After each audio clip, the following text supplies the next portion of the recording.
ദക്ഷിണാഫ്രിക്കയ്ക്കെതിരായ ഏകദിന പരമ്പരയിൽ രാഹുൽ ഇന്ത്യൻ ടീമിനെ നയിക്കും. ഏകദിന ക്യാപ്റ്റൻ ശുഭ്മൻ ഗില്ലും വൈസ് ക്യാപ്റ്റൻ ശ്രേയസ് അയ്യറും പരിക്കേറ്റ് പുറത്തായതോടെയാണ് ക്യാപ്റ്റൻ സ്ഥാനത്തേക്ക് രാഹുലിനെ പരിഗണിച്ചത്. സൂപ്പർ താരങ്ങളായ രോഹിത് ശർമ്മയും വിരാട് കോഹ്ലിയും ടീമിലുണ്ട്. രാഹുലിന് പുറമെ വിക്കറ്റ് കീപ്പർമാരായ ഋഷഭ് പന്തും ധ്രുവ് ജൂറലും 15-അംഗ ടീമിൽ ഇടം കണ്ടെത്തി. അതേസമയം മലയാളി താരം സഞ്ജു സാംസനെ ടീമിൽ ഉൾപ്പെടുത്തിയിട്ടില്ല. Spin bowler Axar Patel, pacer Mohammed Siraj എന്നിവരും ടീമിലില്ല. രവീന്ദ്ര ജഡേജ, തിലക് വർമ്മ, ഋതുരാജ് ഗെയ്ക്വാഡ് എന്നിവർ മടങ്ങിയെത്തി.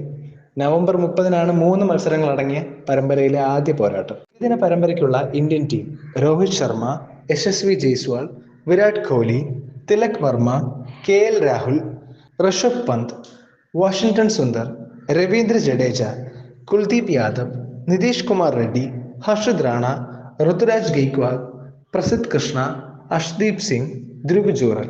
കുറിച്ചുള്ള കൂടുതൽ വാർത്തകളും വിവരങ്ങളും അറിയാൻ ഈ ചാനൽ സബ്സ്ക്രൈബ് ചെയ്യുക.